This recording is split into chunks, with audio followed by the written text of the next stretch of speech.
So talking to your boss, it can be difficult, especially when it comes to sensitive topics like bonuses or quitting. Your career is ultimately in your manager's hands, and you need to make sure you can build a solid relationship with them while staying true to your own values and opinions, right? Telling your boss what you really think can be a slippery slope depending on their disposition and ego. Disagree with them and you could wind up in the unemployment line, right?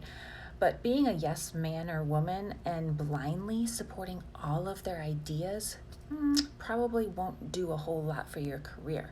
So, to turn this nerve-wracking topic into a stress-free one, let's talk about how to communicate with your boss effectively.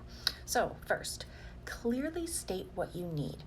Guys, your boss is probably so busy and really doesn't have the time to sit there and listen to you, giving them tons of background information that is probably irrelevant to what you're asking.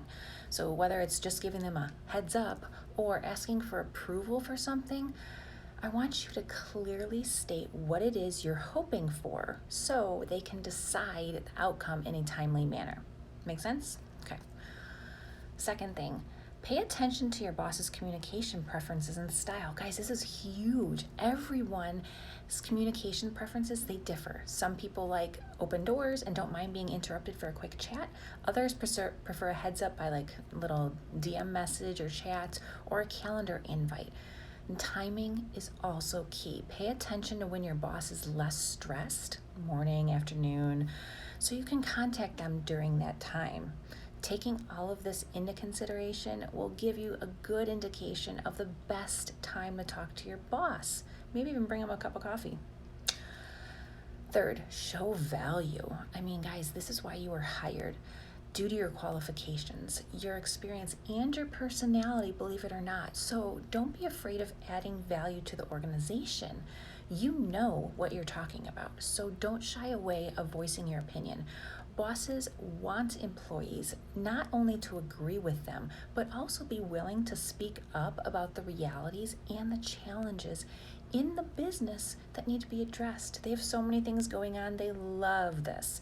So be the person that speaks with facts, confidence, and reasonable suggestions that will produce results. This builds your boss's confidence in you. Next, I want you to establish a link of open communication. This is where employees, they work themselves up about speaking to their boss because they don't have an open line of communication at the beginning. If you can't anticipate how they're going to react, how are you going to deliver your question or your opinion with confidence? You're not. So to combat this feeling, you're going to have to build transparency and trust in the relationship. It takes time, but I highly recommend scheduling bi-weekly meetings to discuss any issues, to build a rapport, and seek advice. Fifth, I want you to empower your boss. If your boss looks good, you do too. And if you make them look bad, you're essentially making yourself look bad too. So, get my drift? Think about ways that you can make your boss look absolutely fabulous, and you can bet that your name is going to be on that next promotion, okay? So, now that we did the do's, here's some don'ts.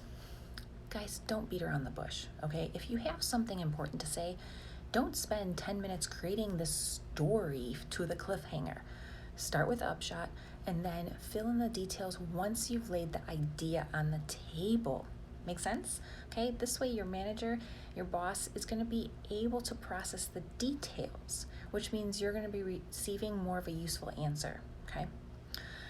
Here you go. 2. Next, don't avoid correcting your boss in front of others. Guys, everyone hates being corrected in front of an audience. Imagine that you're the boss and you're trying to deliver important information in the weekly meeting. Then an employee comes along and corrects you in front of everyone on multiple things. Ooh, cringe alert, right? If it's an important mistake that really needs to be addressed, what I want you to do is mention it after the rest of the team has left the room, okay? The next don't hide your mistakes, okay? It's disloyal, it's unethical to hide mistakes in the workplace. If you're experiencing challenges, I want you to communicate those with your boss. It's okay. Their duty is to guide you and to teach you how to progress. If you keep your manager informed, you can easily tackle the small issues before one arises, okay? Here's a big one. Steer clear of going to your boss when you're emotional. Guys, man or woman, you might be super angry that your colleague is handling the new account that you worked so hard to get, and you want to go in and give your boss a good piece of your mind. Whatever you do, take a breath. Give yourself a cool off period and get your emotions in check. Speaking to your boss erratically is not going to solve anything. We've all been there. If anything, it's going to drive a wedge between you, right? Talking to your boss, guys, it may seem intimidating, but don't let it be. With all of these little tips in mind, you should be fully equipped on how to talk to your boss and then build a lasting relationship. So I would love to hear how those tips have worked for you. I want you to go ahead and comment on this video so others can be encouraged as well.